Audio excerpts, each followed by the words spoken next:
लाडक्या बहिणीसाठी एक आनंदाची बातमी. नेमकी आनंदाची बातमी नेमकी कोणती? नोव्हेंबरचा आणि डिसेंबरचा हप्ता कधी वितरित होणार याकडे सर्व लाडक्या बहिणीचं लक्ष केंद्रित झालेलं आहे. आता याच्यामध्ये लाडक्या बहिणीसाठी याच्यामध्ये तुम्हाला नोव्हेंबरचा आणि डिसेंबरचा हप्ता कधी येणार याच्याबद्दल संग्रह केवायसी केली का, स्टेटस तुमचं चेक करा. त्याच्यानंतर तुम्हाला कधीपर्यंत वितरित होणार आहे आणि दोन्ही हप्ते एकत्र येणार का, नोव्हेंबरचा आणि डिसेंबरचा हप्ता दोन्ही एकत्र येणार का, याकडे सर्व याचं केंद्रित हे केलेलं आहे. 82 लाख महिला अजूनही केवायसी पासून वंचित राहिलेल्या मध्ये या महिलेने केवायसी केलेली नाही. आता याला 31 डिसेंबर 2025 याची लास्ट डेट आहे. तुम्हाला यानंतर तुम्हाला कुठल्याही प्रकारची केवायसी करण्याची तारीख तुम्हाला ही करणार. राज्यात सध्या स्थानिक स्वराज्याच्या संस्थेच्या धुमाकूळ सुरू आहे, निवडणुका सुरू आहेत, संपलेल्या आहेत. आता याच्यामध्ये आचारसंहिता संपलेली आहे आणि आचारसंहितेच्या संपल्याच्या नंतर आता याच्यामध्ये 26 डिसेंबरला पैसे येतील का 14 जानेवारी 2026 ला दोन्ही हप्ते एकत्र येणार का, GR काढला का, नोव्हेंबरचा GR काढलेला आहे आणि डिसेंबरचा GR आला का, याच्याकडे सविस्तर लक्ष आणि सविस्तर याच्यामध्ये आपल्याला सर्व व्हिडिओच्या माध्यमातून बघायचं आहे. सरकारने महिलेला वेळोवेळी लाभ देण्याचं नियोजन केलेलं आहे. साधारणपणे 14 जानेवारी म्हणजे मकर संक्रांतीच्या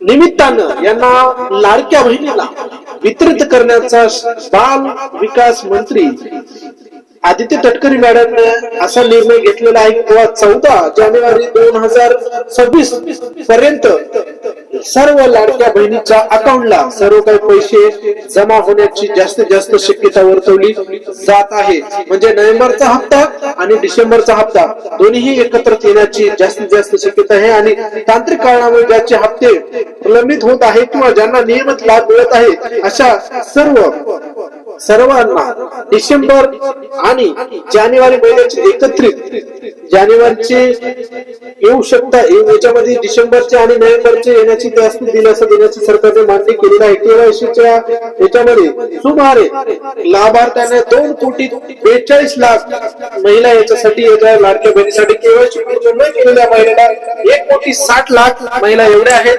प्रलंबित केवायसी सुमारे 82 लाख एवढ्या महिला राहिलेल्या आहेत. 82 लाख महिलेच्या अजूनही केवायसी प्रक्रिया पूर्ण नाही. त्यांच्या खात्यामध्ये 3,000 रुपये हा दुहेरी हप्ता येण्याची सुरुवात झालेली आहे. ज्यांनी केवायसी नाही केली तरी त्यांना नोव्हेंबरचा डिसेंबरचा हप्ता मिळणार आहे, पण जानेवारीचा हप्ता मिळेल किंवा नाही मिळेल याची अजून कुठल्याही प्रकारची संकेत दिली नाही. 31 डिसेंबर पूर्वी प्रतिक्रिया पूर्ण करणं किंवा तुम्हाला केवायसी करणे अनिवार्य सांगितलेलं आहे आणि याच्यामध्ये 14 जानेवारी 2026 पात्र लाभार्थ्यांना 2,10,00,000हून अधिक महिला या आवश्यक अटी आधार लिंक खाते आणि केवायसी लाभ मिळवणाऱ्या तीनही गोष्टीचा खाते आधार लिंक आहे का नाही हे त्यांचं तपासण्याचं गरज आहे. टेलिस्ट्रीचं तपासणं जरुरी आहे. निकष मुख्यमंत्री लाडकी बहिणी योजनेच्या ही केवळ एक आर्थिक मदतीची योजना नसून ती राज्याच्या महिलेला सन्मान योजना बदलली आहे. मकर संक्रांतीच्या वातावरणात मिळालेल्या 3,000 रुपये महिलेच्या सण उत्साहासाठी आणि घरगुती खर्चासाठी मोठा हातभार लावला आहे. मात्र अद्याप केवायसी केलेल्या महिलेला ही प्रतिक्रिया तातडीने पूर्ण करणे गरजेचे आहे, अन्यथा या मोठ्या लाभापासून वंचित राहू शकतात. तहसील यंत्रणेच्या सध्या उद्यापूर्वीच कायम करून असून 10 ते 15 जानेवारीच्या राज्यातील कोट्यावधी घरामध्ये हे आनंदाचा संदेश पोहोचण्याची जास्तीत जास्त शक्यता आहे. म्हणजे याचे नोव्हेंबरचा 3,000 रुपये हप्ता 17वा आणि 18वा हप्ता तुम्हाला लाडक्या बहिणीला 14 जानेवारीच्या अगोदरच येणार आहे. याची माननीय आदित्य तटकरे मॅडम, माननीय मुख्यमंत्री साहेब आणि उपमुख्यमंत्री दोन्ही साहेबांनी यांनी असे सांगितलेलं आहे की बाबा तुमचा जानेवारी 2026 पर्यंत तुमचा हप्ता येण्यासाठी सुरुवात होणार आहे आणि लवकर तुमचे केवायसी तुम्ही पूर्ण करून घ्यावी.